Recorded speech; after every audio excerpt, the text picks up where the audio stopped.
किसान और बैल की कहानी। बहुत समय पहले की बात है।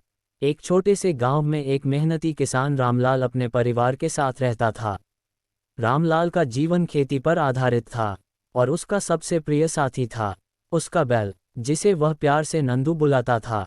नंदू कोई साधारण बैल नहीं था, वह किसान के दुख सुख का साथी था। रामलाल उसे परिवार के सदस्य की तरह मानता था। रामलाल के पास ज्यादा जमीन नहीं थी, लेकिन जो भी थोड़ी बहुत जमीन थी, वह उसी पर मेहनत करके अपना और अपने परिवार का पेट पालता था। हर सुबह जब सूरज की पहली किरणें गांव पर पड़तीं, रामलाल नंदू को तैयार करता और हल जोतने के लिए खेतों में निकल पड़ता। नंदू भी जैसे किसान की भावनाओं को समझता था। बिना किसी हिचकिचाहट के वह दिन भर खेतों में काम करता। समय धीरे धीरे बीतता गया।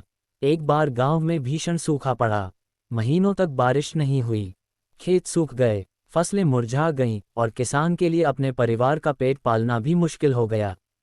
कई किसान अपने मवेशी बेचकर गांव छोड़ने लगे, पर रामलाल ने ऐसा करने से मना कर दिया। उसके लिए नंदू कोई साधारण जानवर नहीं था, वह तो उसके संघर्षों का साथी था। मैं चाहे खुद भूखा रहूं, लेकिन नंदू को नहीं बेचूंगा, रामलाल ने ठान लिया। रामलाल ने बचे खुचे अनाज में से थोड़ा थोड़ा हिस्सा नंदू के लिए बचाकर रखा। कई बार खुद भूखे पेट सो जाता, पर नंदू को भूखा नहीं रहने देता। ये देख गांव के लोग हैरान होते और कहते, रामलाल, जानवर को बचाने के लिए तुम अपनी जान खतरे में डाल रहे हो।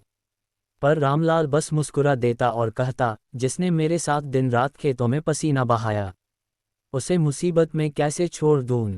दिन कठिन थे, पर रामलाल और नंदू दोनों एक दूसरे के सहारे संघर्ष करते रहे। अंततः कई महीनों बाद काले बादल छाए और मूसलाधार बारिश हुई। गांव में फिर से हरियाली लौट आई। खेत लहलहाने लगे। रामलाल ने पूरी ताकत से खेती में जुट जाना शुरू किया। नंदू भी मानो नए उत्साह से भर गया था। मिलकर उन्होंने खेतों को फिर से उपजाऊ बना दिया। उस वर्ष फसल इतनी अच्छी हुई कि रामलाल न केवल अपने सारे पुराने कर्ज चुका पाया, बल्कि थोड़ी सी जमीन और खरीद सका। गांव में उसकी मेहनत और नंदू के प्रति उसके प्रेम की मिसाल दी जाने लगी। एक दिन गांव के प्रधान ने रामलाल को बुलाया और कहा, तुम्हारी लगन और विश्वास से हमें सीख लेनी चाहिए। तुमने साबित कर दिया कि सच्ची मेहनत और निष्ठा का फल हमेशा मीठा होता है। रामलाल मुस्कुराते हुए बोला, सच्चाई ये है कि अगर नंदू ने मुश्किल समय में मेरा साथ न दिया होता, तो मैं भी हार जाता। ये सब उसके धैर्य और समर्पण का ही फल है।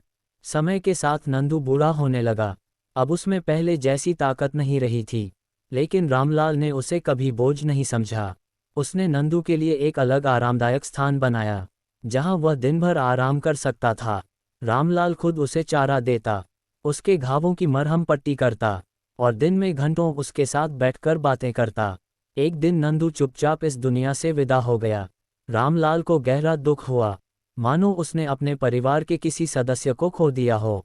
पूरे गांव ने मिलकर नंदू के लिए श्रद्धांजलि सभा रखी। रामलाल ने अपनी जमीन के एक कोने में एक छोटी सी समाधि बनवाई और उस पर लिखा, यह उस सच्चे साथी की याद में है, जिसने मेरे हर संघर्ष में मेरा साथ दिया। आज भी गांव के लोग जब उस समाधि के पास से गुजरते हैं तो सिर झुकाकर सम्मान प्रकट करते हैं। रामलाल की और नंदू की कहानी पीढ़ी दर पीढ़ी सुनाई जाती है। ये कहानी हमें सिखाती है कि सच्चा प्रेम, निष्ठा और परिश्रम हमेशा फल देते हैं। एक इंसान और एक जानवर के बीच के रिश्ते की यह गहरी भावना हर किसी को छू जाती है।